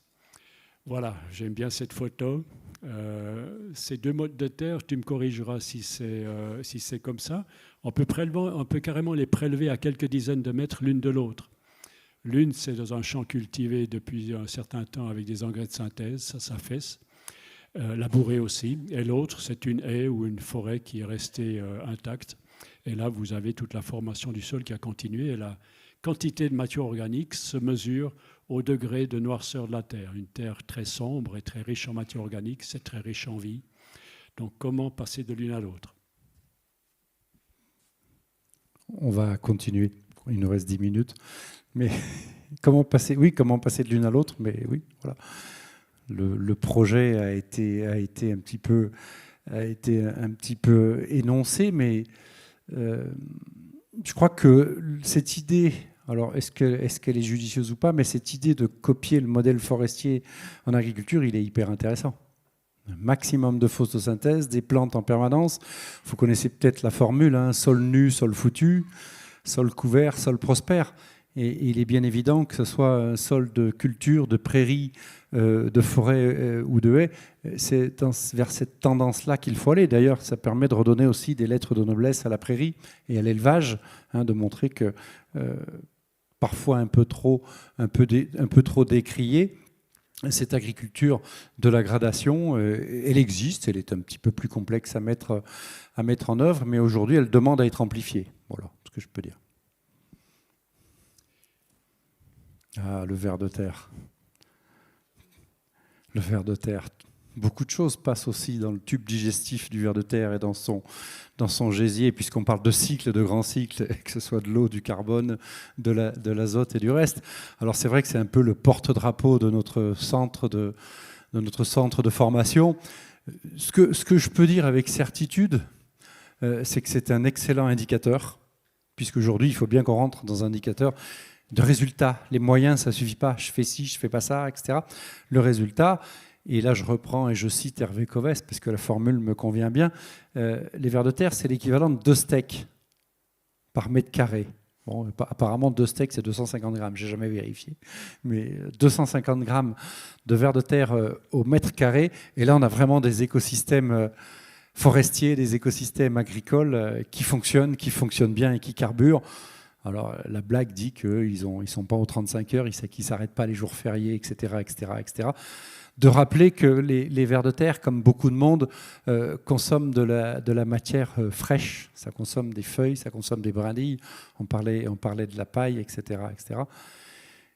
Et du coup, il faut leur donner à manger. Un sol forestier comme un sol agricole, ça mange du carbone frais, 15, 20, 25 tonnes de matière sèche par hectare et par an. Hein, ces écosystèmes, ils carburent à la lumière, ils carburent à la litière. Et ce qu'on aime à dire en agriculture, c'est qu'on a envie de se balader sur de la litière, quelle que soit la culture que l'on produit. On a envie de se balader sur la litière. On tire un peu trop sur les pâtures. On a une formule pour les agriculteurs dans la salle, il y en a quelques-uns qui pratiquent déjà. Le pâturage tournant dynamique, qui lui aussi reprend un petit peu ce modèle de faire pousser des plantes grandes, géantes, qui structurent, qui impulsent de la vie dans le sol et qui la stockent, et de l'importance de regarder ça de près, parce que depuis où il y a vraiment une accélération, depuis une dizaine d'années, de l'accélération de ces chocs climatiques, on voit que tous les écosystèmes forestiers, agricoles et les systèmes associés souffrent terriblement de ces variations monumentales, des excès dans tous les sens et tous les mois, à peu de choses près. Si tu as soif, ça va. Non, ça va. Donc, juste un chiffre, on va aller plus loin tout de suite, c'est qu'on a actuellement passé de à peu près 300 parts par million de dioxyde de carbone à 400, et même plus, 415 actuellement. Et tout ça, c'est en fait une bénédiction. On a tous cet engrais gazeux à disposition des plantes. Il suffit de mettre les plantes, et surtout les arbres, en place pour qu'ils viennent se servir de ce banquet possible. Pour réinjecter au travers de la matière organique, c'est des haies qu'on taille, c'est des bordures de forêt. Ces lisières, il faut régulièrement les tailler, parce que si vous ne les taillez pas, vous avez les arbres majeurs qui prennent leur place, qui font de l'ombre, et la lisière disparaît. La lisière est faite pour être là comme protection, mais il ne faut pas qu'elle soit concurrencée par la forêt elle-même, qui avance. Tout est tellement puissant. Donc, il faut la main de l'homme pour gérer et pour façonner la forêt. Encore une fois, on a une chose intéressante à faire. On peut aggrader nos systèmes écologiques plutôt que de les dégrader. Donc, intégrer cette matière organique dans les sols, les rendre de nouveau vivant, ou alors séquestrer le carbone sous forme de bois, de paille dans la construction, etc. Voilà ce qu'on peut faire de cette part rouge de trop-plein dans l'atmosphère. Voilà, et la question c'est de combien est-ce qu'on a besoin de tout ça? Quelle est la barre, quel est le curseur? Et là, j'aime bien une loi qui existe dans le monde de la publicité, le monde de l'économie, c'est la loi de Pareto. Dans la communication, dans la publicité, ils savent qu'il ne faut pas vouloir atteindre 100% du public, c'est beaucoup trop cher, trop compliqué, trop long. Si on a atteint 80% du public cible, c'est pas mal, on peut s'arrêter. Et l'observation, c'est qu'avec 20% d'efforts, on obtient ce 80% du résultat. Et si on veut 100% du résultat, on est obligé d'ajouter 80% d'efforts.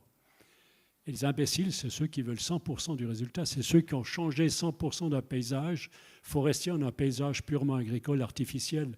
Alors que si on avait changé que 80% du paysage dont on profite et gardé 20%, on aurait gardé des paysages équilibrés avec la faune, etc. Parce que les sols seraient fertiles naturellement, on n'aurait pas besoin d'engrais de synthèse ni de pesticides. Voilà cette loi de Pareto. Une petite parenthèse, c'est une loi que j'aime beaucoup comme enseignant. J'ai beaucoup enseigné mes étudiants au niveau universitaire. Mes étudiants préférés, c'était ceux sur l'échelle de 6, de 4 à 4,5. Ceux qui étaient juste en dessus de la moyenne pour passer les examens et les épreuves. Parce que ceux-là, je savais qu'ils avaient quelque chose de plus important que les études dans leur vie. Ils avaient un hobby ou un sport, etc. Alors que ceux qui font du 6 sans arrêt, du maximum sans arrêt, c'est des esclaves du travail estudiantin et ils n'ont pas le luxe d'avoir autre chose à côté. Donc là, c'est intéressant, lorsqu'on a de la fantaisie, ça se cultive la fantaisie et ça se cultive en fait aux dépens de l'efficacité. Il ne faut pas toujours vouloir être efficace. Tu vois, je t'avais dit, quand tu as 11,5, c'est bonheur. Voilà, donc ces paysages, lorsqu'on leur redonne 10% déjà ou bien 20% de parts arborées, et on a fait des bilans, station de recherche agronomique en Suisse a repris ce modèle, remplacé 20% de la surface par des arbres fruitiers ou autres. Le reste du seigle ou je ne sais pas quelle céréale, des herbages sous les arbres. Et là, on fait le bilan total. Quelle est la production du seigle, des arbres, etc. Et c'est souvent alterné. Eh bien, globalement, ça produit beaucoup plus que si on avait simplement les céréales uniquement, comme au départ. Oui, juste de dire qu'effectivement, ne pas confondre le productivisme que l'on veut plus quelque part et la productivité. Là, on parle bien de productivité et c'est ça qui nous anime et c'est ça qui manque que dans ces pratiques agroécologiques, on produit un peu plus de tout avec un peu moins d'argent, avec des coûts de production moindres et ça c'est hyper important. C'est aussi fondamentalement un message positif. Il n'y a pas de puni dans cette opération, que ce soit le producteur, les intermédiaires, le mangeur, celui qu'on appelle le consommateur. Il n'y a pas de puni et de l'importance de sortir, de mon point de vue en tout cas, et on est en plein dedans, de ce camp retranché de je produis, tu protèges et on ne se parle pas. On peut faire les deux au même endroit, dans les mêmes conditions. Les bocages d'ailleurs, qui arrivent, je crois, si ma mémoire est bonne, sont des milieux extrêmement riches et extrêmement productifs. Parce qu'on n'est pas en avance, mais ça, on s'en doutait un peu. Voilà, vous n'êtes pas pressé. Il n'y a pas de balles par là ce soir.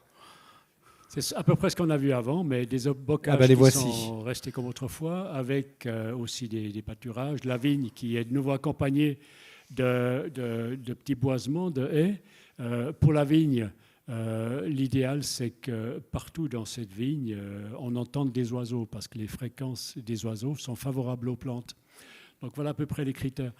Qu'est-ce que tu peux dire peut-être du pâturage ou du reste ? Oui, je peux. On parle des oiseaux.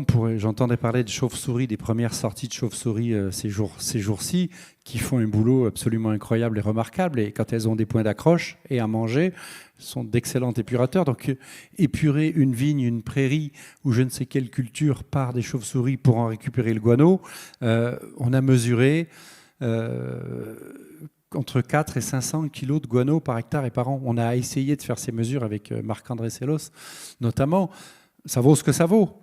Mais c'est un engrais qu'on achèterait à prix d'or et qui vient en régulant un petit peu un certain nombre de problèmes. Francis Allais a sorti un bouquin que tu as préfacé, si ma mémoire est bonne, sur la beauté. Et combien de paysans, je m'arrête là, il y a 2 jours à Bordeaux, un paysan sur son tracteur, il y avait des petits échassiers, je vais y arriver, qui je crois sont le héron pique-bœuf. Puis moi, je suis passionné d'oiseaux, je les connais, etc. Donc c'est la beauté, c'est la diversité. Et puis pour mettre le bocage, c'est l'équivalent de la forêt. Quand la prairie est bien gérée, ça fait le même boulot. Quant à la critique de l'élevage qui pollue, celui-là, non seulement il ne pollue pas, les arbres fixent même le méthane, n'est-ce pas ? Parce qu'on le savait, mais là c'est prouvé et reprouvé. Donc de redonner des lettres de noblesse aux éleveurs qui en ont parfois bien besoin, parce qu'on mélange un peu tout, on ne sait pas faire mieux que le bocage sur la prairie permanente pour stocker du carbone, faire des masses d'eau de qualité, des produits probablement essentiels, des paysages vivants, fertiles, etc., etc., etc., de l'importance que de remettre l'élevage. J'ai vu dans un supermarché qu'on vend aujourd'hui de la bouse de corne. Enfin, la bouse contient des hormones de croissance pour les plantes, n'est-ce pas ? On va s'entretuer pour mettre de la bouse un peu partout, tout en critiquant l'élevage, en disant qu'on ne mange pas de fromage. Je ne rentre pas dans un débat qui n'a pas lieu d'être ici, mais l'élevage agroforestier ou du bocage a toutes les vertus du monde. Si vous labourez ces champs-là, vous remettez tout le carbone, pour faire du soja ou je ne sais quoi, vous remettez tout le carbone dans l'atmosphère. On ne sait pas mieux faire que le bocage. Donc là aussi, il y a un petit peu de boulot pour faire passer des messages. Il y a des blocages sur le bocage. On peut aussi rassurer les gens en disant on remet du bocage, mais machine compatible, naturellement, on ne va pas empêcher le travail. Voilà, et là c'est une notion très importante, c'est de comprendre que le bovin, la vache et toutes les formes, c'est un animal forestier descendant de l'aurochs.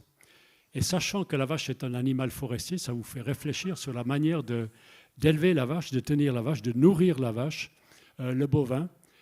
Et donc l'une des formes les plus naturelles, les plus logiques et les plus compatibles à la nature profonde du bovin, c'est le pâturage boisé. C'est un pâturage avec accès au boisement, avec accès aux haies. Naturellement, on ne va pas ouvrir toutes les forêts aux bovins parce que ça pousserait moins dans la forêt, mais il y a des parties, à certains moments, la notion du pâturage tourne en dynamique, avec à certains moments accès aux haies pour leur donner cette nourriture aussi, qui est très très importante pour le bovin.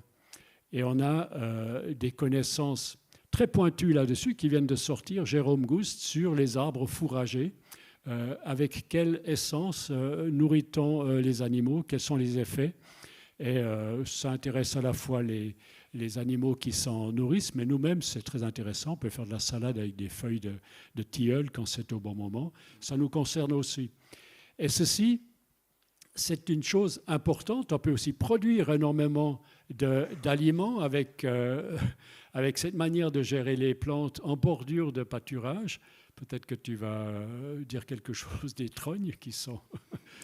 Oui, je peux dire quelque chose des trognes parce qu'il y a une très belle exposition que vous avez peut-être vue dans le hall d'accueil sur les trognes, de ces formes paysannes, les trognes que... Alors, on ne sait pas si c'est les mammouths, les castors, le feu ou la foudre qui ont créé les trognes, mais en tout cas, les paysans les ont cultivés, accentués et beaucoup utilisés. Ici, le saulosier, qui est beaucoup présent dans la région. On dit d'un animal qui mange 2 fois de l'osier dans l'année n'est jamais malade. Hein, donc, il y a toute la question de l'alimentation, mais aussi de la prévention, de la médicamentisation. Je ne sais plus comment, je perds la médication, merci. Et donc la diversité de ces fourrages qui sont hyper favorables aux productions qui sont derrière, qui peuvent faire des économies sur l'herbe. Alors la trogne, c'est à la fois le brise-vent, c'est à la fois le fourrage, Mais c'est aussi la litière, puisqu'on récupère la branche, on la broie, donc d'éviter d'acheter de la paille. C'est le microclimat. Dans ces trognes, c'est bourré de cavités, donc de chauves-souris, parfois même du pic-prune, dans les grandes trognes de frêne de la chouette chevêche, etc. Donc un réservoir de biodiversité absolument incroyable au cœur de l'écosystème agricole. Hein, dans l'idée de produire et protéger, de conjuguer les deux. Un arbre qui vieillit très vieux, qui produit du bois à l'infini sans qu'on le coupe jamais au pied, des vertus absolument incroyables. Il y a un bouquin de Dominique Mention, Les trognes, l'arbre paysan aux 1000 usages. On est en train d'ailleurs de monter l'école des trognes. On va monter l'école des trognes, une formation au long cours sur 9 mois. Tu es intervenant d'ailleurs à l'école des trognes, n'est-ce pas? Tu as accepté, et heureusement d'ailleurs. Pour continuer ce travail, l'an dernier, on avait monté l'Agroforesterie Academy. Là, c'est l'école des trognes pour les agriculteurs, des techniciens, des ambassadeurs, des cours du soir et puis des ateliers techniques sur une forme un peu oubliée. Notre artiste qui expose dans le hall disait oui, mais les gens, c'est un peu la peur de cette trogne parce que l'arbre, il est taillé, bizarre. Et c'est vrai que au départ, pour le forestier, c'est un choc. Et puis après, finalement, ça l'est de moins en moins parce que la forme est absolument géniale. La trogne, pour laquelle on œuvre beaucoup, de plus en plus, restaurer les anciennes, quand c'est possible, en créer de nouvelles.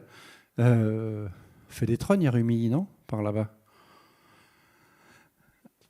Et c'est extrêmement intéressant.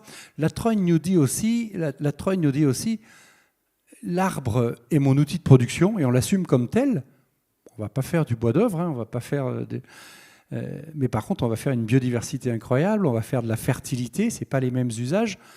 La trogne, elle nous dit que même pour les maraîchers, les trognes d'osier, en termes d'autonomie, il y a la fertilité, mais il y a l'histoire de la cohérence, de ne pas faire venir la matière de l'autre bout du monde, et d'autonomie. C'est très intéressant. Et je la taille quand j'ai besoin de la tailler pour la biomasse qu'elle produit. La trogne, ça peut faire des boutures. L'eau de saule pour faire d'autres boutures, d'autres plantes, etc. etc. Le frêne, le chêne, l'érable et des moisses trognes, bien évidemment, le châtaignier, le hêtre, j'en oublie. De l'intérêt, en tout cas pour les agriculteurs avec lesquels nous travaillons, de rappeler que l'arbre est à son service. Et quand il est un peu trop grand, on le régule. Ça veut dire aussi que l'arbre n'est pas l'empêcheur de tourner en rond, celui qui casse les rétroviseurs, qui empêcherait de passer. Et puis, heureusement ou pas, et pour conclure sur la trogne, cette biomasse énergétique que l'on utilise encore un petit peu pour se chauffer, par exemple, peut avoir des vertus, notamment dans des poêles de masse à très haut rendement, etc., pourrait peut-être redonner de la valeur à ces arbres têtards. Ils sont là, ils produisent de l'énergie, et comme on en a encore un petit peu besoin, faisons en sorte qu'elles soient vraiment renouvelables à l'infini, pour le coup, parce que les arbres têtards, qu'on les aime ou pas, vivent en règle générale plus vieux que ceux qui ne sont pas taillés. Ils sont maintenus en jeunesse permanente grâce à leur système hormonal qui est influencé de manière intéressante. Alors ici, on peut faire appel à Jean-Marc Jancovici aussi qui réfléchit à cette question de l'alimentation.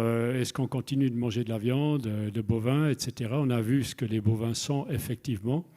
Donc j'adhère assez à sa conclusion. Ceux qu'on ne voit pas, on pourrait s'en passer, c'est-à-dire c'est ceux qui sont enfermés et alimentés avec un aliment qui ne leur correspond pas. C'est des céréales, c'est du soja, du maïs, riches en oméga 6, les deux. Et alors que les animaux ici, malheureusement, ils ont dessiné sans aucun arbre, j'aurais vu deux ou trois lignes dans la prairie. Ça, c'est l'autre forme de viande qui est produite. En allant plus loin, j'aimerais plutôt mentionner ceci, cette étude sur la qualité de la viande, étude scientifique qui a été faite il n'y a pas très longtemps sur le rapport quantité de matières grasses, oméga 6, oméga 3, sachant que les oméga 3, ces acides gras favorables à la santé, oméga 6 sont nécessaires, mais pas en trop grande quantité par rapport aux oméga 3. Donc on fait le rapport oméga 6, oméga 3 en visant un rapport aussi bas que possible. Eh bien, ce dont on se rend compte ici, la comparaison de viande US, disons pour simplifier, c'est des viandes d'élevage intensif alimentées à grande distance par des fourrages forestiers tropicaux ou simplement des aliments concentrés, comparativement à du bétail qui a été alimenté par simplement des herbages et l'accès aux prairies. C'est la vente CH c'était fait en Suisse. Et là, on a au milieu des 3 colonnes de chiffres la matière grasse et sur la droite le rapport oméga 6, oméga 3 pour 2 formes de viande, entrecôte ou faux filet, ribeye. Donc c'est à peu près les mêmes chiffres. Et ce qu'on peut observer, c'est non seulement le visuel de la viande est différent, la viande d'élevage intensif qui est alimentée par des céréales est très belle et très blanche pour la graisse, et l'autre est un peu plus jaunâtre. Mais alors, c'est complètement différent pour la qualité. Matière grasse US est 13,7 et matière grasse CH est 4,5. Donc, cette viande d'élevage intensif est très grasse. Donc, on ne veut pas manger de la graisse, on aimerait manger des protéines et de la viande. Donc, ça passe de 13,7 à 4,5 ou bien de 15,7 à 9, carrément du triple ou bien du double au simple. Donc, ces viandes d'élevage extérieur, cette viande agroforestière, est vraiment de la viande riche en protéines et pas seulement en matière grasse. Et le rapport oméga 6, oméga 3, c'est le rapport de dangerosité de la viande lorsque ce rapport est très grand. C'est pour ça que l'OMS, en 2015, a nommé la viande rouge, celle-ci, comme étant potentiellement cancérigène. Mais ils n'ont malheureusement pas fait la différence entre la viande d'élevage intensif et la viande d'extérieur qu'on essaye de promouvoir. Et ici, regardez le rapport oméga 6, oméga 3, 11,8 à 3,7, 11,3 à 4,3. Et là, vous avez d'un côté une viande effectivement potentiellement cancérigène, mais l'autre, c'est de la viande médicinale. Est-ce que tu es d'accord ? On mange à quelle heure ? Je suis assez d'accord. Et de l'importance, effectivement, on parlait de plaisir, de bon sens, d'indicateurs de résultats, et qu'on remette quelques curseurs à plat, quelques éléments de lecture dans ce maillage un petit peu confus. Il faut remettre des éléments de lecture, et il est de notre devoir de le faire, c'est sûr.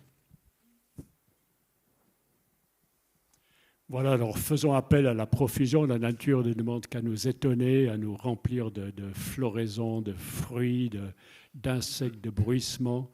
Tout ça est donné, et il suffit de s'en servir et de cultiver ces interfaces. Il faut aller à la rencontre et inviter la nature à venir vers nous.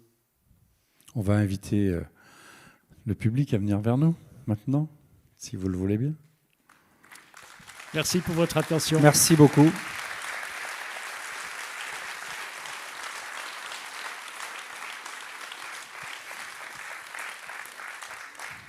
On a dû dépasser un peu, mais ça sent. C'est comme ça. Je ne sais pas s'il nous reste un petit peu de temps pour des remarques, des suggestions, des questions auxquelles on peut... Un quart d'heure, eh bien, on a des micros ici aussi encore, je pense.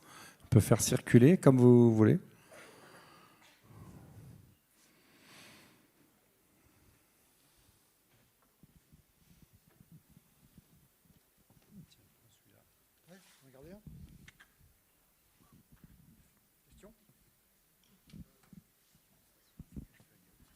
Bonsoir, oui, ça fait un peu faillotte. Vous avez utilisé un mot tout à l'heure qui m'intéresse peut-être de développer, c'était vibratoire. Et vous n'avez pas pu revenir dessus. Donc voilà, je voulais savoir ce que vous mettiez derrière ce mot par rapport à tout ce que vous avez pu exposer. Oui, c'est l'expérience qu'on fait nous-mêmes lorsque, au printemps, on s'approche d'une haie, d'un endroit boisé. Ça commence à devenir très, très bruyant.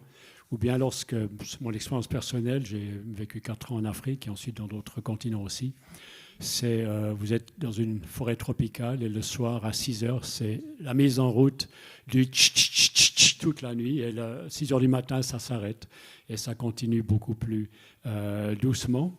Et c'est en fait ce mélange, on fait de l'écoacoustique maintenant, on enregistre le niveau acoustique d'une forêt, d'un écosystème, de manière globale, sans vouloir identifier. Mais on peut le faire aussi, on peut savoir ça c'est des oiseaux, ça c'est des insectes, c'est des batraciens. Chacun a sa couleur, on peut faire un échogramme Et on se rend compte qu'un écosystème en pleine santé est un écosystème qui s'exprime, qui se laisse entendre.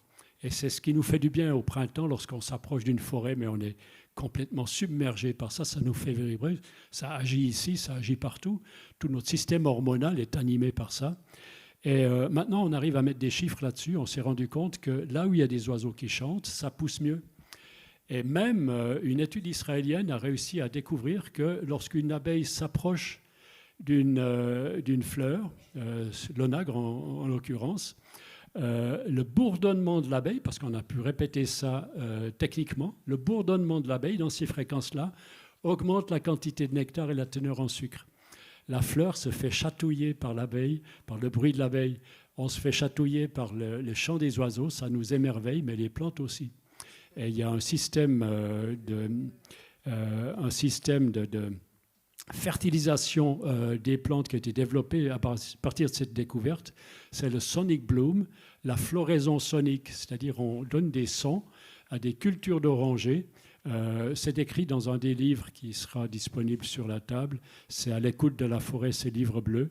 Eh bien, ces cultures d'orangers ont commencé à mieux pousser à partir du moment où le cultivateur a mis en place des haut-parleurs avec des fréquences d'oiseaux et de musique classique pour arroser son verger d'orangers. Et ensuite, les oiseaux sont revenus. Donc, il a pu baisser le son pour que ça marche.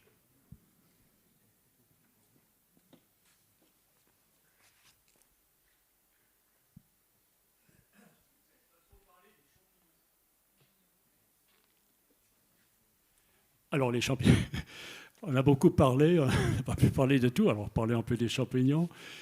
C'est donc cette troisième composante, les champignons, c'est ni des plantes, c'est ni des animaux, c'est encore un règne à part qui partage plusieurs choses et qui a des choses spécifiques.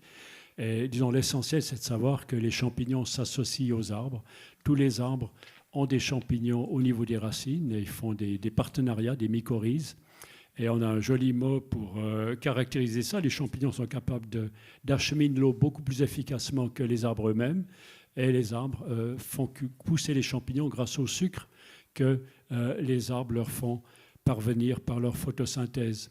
C'est de l'eau et des sels minéraux. Donc, on dit en plaisantant, entre les arbres et les champignons, c'est comme si on se disait passe-moi le sel, je te donne le sucre. C'est ça le partenariat, la mycorhize. Et c'est un phénomène très intéressant. Ça montre que les choses fonctionnent beaucoup plus par mise ensemble des facultés qui sont complémentaires, par partenariat, que par concurrence. Les champignons ne sont pas concurrents des arbres. Ils vivent grâce aux arbres, mais apportent aux arbres quelque chose que les arbres ne pourraient pas avoir. Donc la règle de la concurrence dans l'économie est une règle absolument incomplète. Il faut, en plus de la concurrence, ou souvent à la place de la concurrence, le partenariat. Trouver des associés, c'est tout aussi important que d'être plus fort que nos concurrents. Donc les champignons sont peut-être la clé de cette compréhension. Oui, enfin, moi j'ai l'habitude de dire que, c'est un petit peu de la provoque, mais j'ai l'habitude de dire que pour les arbres, les racines ne sont rien. C'est bien la rhizosphère. C'est un peu un raccourci. Hein. Il faut faire gaffe. Mais et cette question nous dit bien que entretenir la vie 365 jours par an, c'est entretenir ces interactions, ces symbioses, cet Internet du sol et cette nourriture élémentaire, fondamentale. Et cet épiderme, je parlais de la paille, de la litière que l'on retrouve dans la forêt, etc., qui est la couverture de survie, fondamentalement. Hein. Un sol qui reste nu 60 jours dans l'année, tout disparaît, tout s'en va, tout part à la rivière, et les champignons en premier lieu. Donc, je crois qu'on peut dire, hein, encore une fois devant le professeur, mais je crois qu'on peut dire que pour les plantes, ils sont l'alimentation, la prévention et parfois la réparation. Donc ça en dit long aussi sur ces systèmes forestiers diversifiés ou ces systèmes agricoles tout aussi diversifiés, quelque part. Donc oui, le grand règne fongique au sommet de la table, le fruit, le bolet, le cèpe dans la poêle.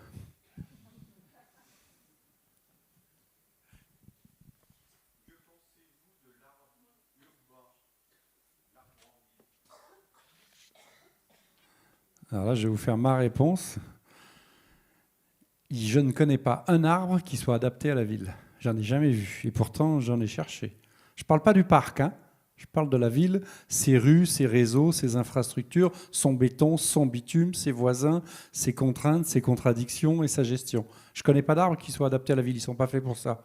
Par contre, les trognes sont l'avenir de l'arbre en ville, sans aucun doute. Il n'y a aucun doute là-dessus. Il faut juste qu'on fasse un champ de bascule supplémentaire. Et malgré tout, il y en a des arbres en ville, c'est qui sont vraiment coriaces et ils arrivent à nous montrer ce que c'est que la ténacité. Et encore une fois, les villes, c'est des arbres en ville, taillés ou pas taillés. On peut aussi maintenir, faire de l'ombre avec, pourquoi pas les laisser se rejoindre au-dessus des routes. Mais surtout, pour les villes, ce qui serait vraiment important, ça serait vraiment l'urgence et la plus facile des choses à faire. On est en train de promouvoir le photovoltaïque, le solaire thermique, l'éolien ailleurs. Dans les villes, c'est donc photovoltaïque et solaire thermique, alors que c'est des énergies dont on a besoin, mais qui ne sont pas vitales au sens propre du terme, alors que ce qui est vital, c'est vraiment le vivant. Et là, on a des systèmes de collecte de l'élément le plus élémentaire, le plus essentiel pour le maintien du vivant. Ça s'appelle les toits. Avec ça, on récolte les pluies et on les jette ailleurs. Ce qu'on devrait faire urgemment maintenant, c'est que toute cette eau de pluie, ce mètre 30 qui tombe ici, chaque toit a la fonction de récolter cette eau et de la stocker dans le sous-sol. Soit ça sera un trop-plein parce qu'il a assez plu, mais lorsqu'il ne pleut plus assez, il y a de l'eau à disposition. Et les villes pourraient devenir des sources d'eau, comme les forêts le sont pour l'environnement, où l'eau aurait été stockée et pourrait alimenter les maraîchages de la périphérie pour alimenter la ville. Et alimenter tout ce qui doit pousser comme verdure, les arbres et surtout les façades végétalisées. Végétaliser les façades et alimenter la végétalisation avec l'eau capturée par les toits. C'est très simple et ça commence à se faire, mais il faudrait se dépêcher. Oui, c'est sûr que les lianes, en l'occurrence, hein, seront aussi d'une grande rescousse, je pense, pour les milieux urbains, parce qu'avec, je ne sais pas, 25 cm² de sol, vous faites pousser une liane de 15 mètres de long qui amène des senteurs, des couleurs, enfin tout un tas de choses, quoi, fondamentalement. Et là, on a le choix parce que, bien sûr, vous pouvez mettre de la vigne jusqu'à la hauteur que vous voulez, mais si quelqu'un ne veut pas boire que du vin, mais s'il veut de la bière, il peut mettre du houblon, ça va très bien aussi. Quelqu'un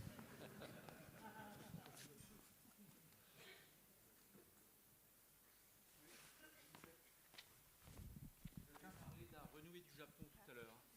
Est-ce qu'on a réellement des plantes indésirables chez nous? C'est pour moi, ça.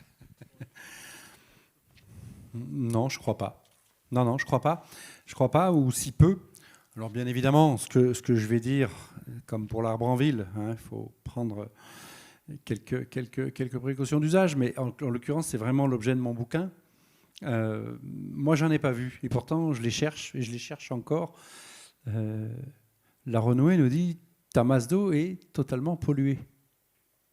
Donc il faut accepter ça. Il faut arrêter de croire qu'on va l'arracher et que ça va bien se passer et qu'on va foutre des millions à arracher une plante géniale qui est pure, qui est comestible, qui est une ambassadrice des pollinisateurs qui ont des grandes carences dans des périodes très précises, etc. etc. Tant qu'on n'acceptera pas que ces plantes sont là, le titre du livre, ça devait être, on ne l'a pas pris, mais peu importe, ça devrait être « Les plantes ont un message important à nous délivrer ». Ernst est le préfacier, donc il a validé, n'est-ce pas? Entre autres, Francis Allais, Marc-André Sellos et Marceau Bordarias. Nous nous sommes entourés de ces beaux personnages parce qu'on voulait changer de regard sur les plantes. Oui, elles prennent une place, mais en règle générale, et pour l'instant on n'a pas trouvé d'exception, elles prennent la place qu'on leur a laissée d'un sol oxydé, compacté, pollué, sclérosé et appauvri.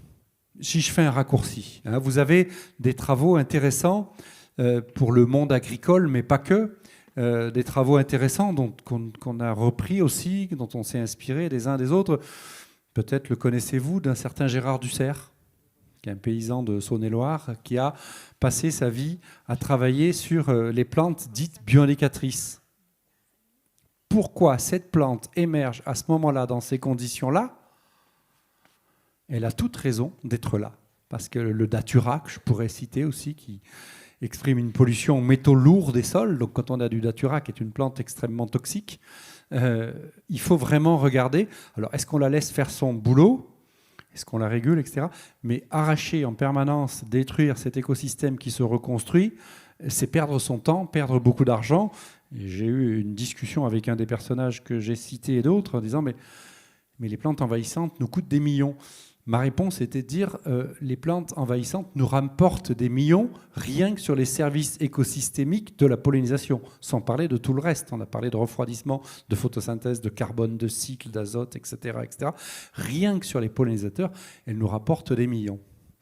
À nous de voir que nos espaces, et beaucoup d'entre eux, sont extrêmement perturbés, soumis à des chaleurs extrêmes.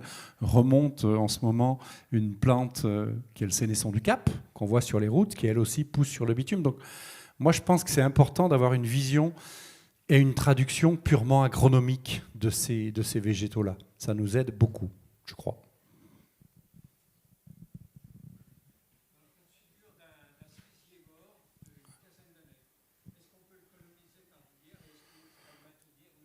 Il faut, je crois. Alors, il faudra d'abord demander au lierre si ça lui va, parce que le lierre ne se laisse pas tellement... il n'est pas domestique. Hein. Mais ce qu'on peut faire, c'est en tout cas proposer des plantes qu'on sait qu'elles pourraient pousser. Toutes les lianes qu'on a au choix, soit des lianes qui font des fleurs, qui sont jolies, qui font du pollen, soit j'ai pensé au kiwi aussi, c'est fabuleux. Donc vous avez votre cerisier, vous l'habillez en kiwi. J'ai un kiwi dans mon jardin, il faut un mâle et un femelle. Ce qui est important, c'est le femelle, naturellement. J'ai 500 à 600 kiwis par année pour un seul petit arbuste au coin du jardin, sans arroser, sans aucun traitement. Eh bien, vous transformez votre cerisier en kiwi arborescent. Mais ce n'est pas un problème. Oui, bien sûr.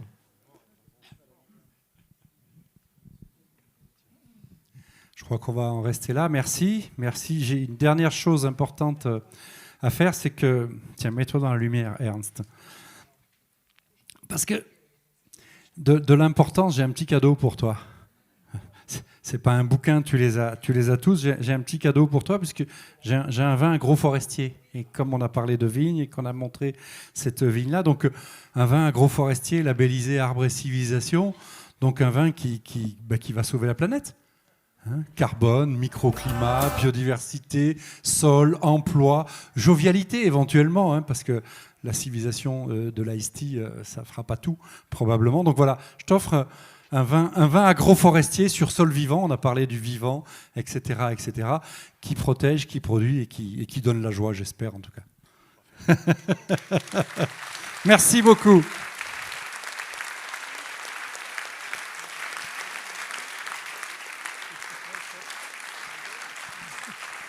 Merci d'être venu jusqu'à nous. Ouais, merci à tous les deux. Avec Christiane, on en avait rêvé de te faire venir. Tu l'as fait, malgré une petite blessure il y a quelques mois. Bravo, donc, merci à tous les deux. Bravo.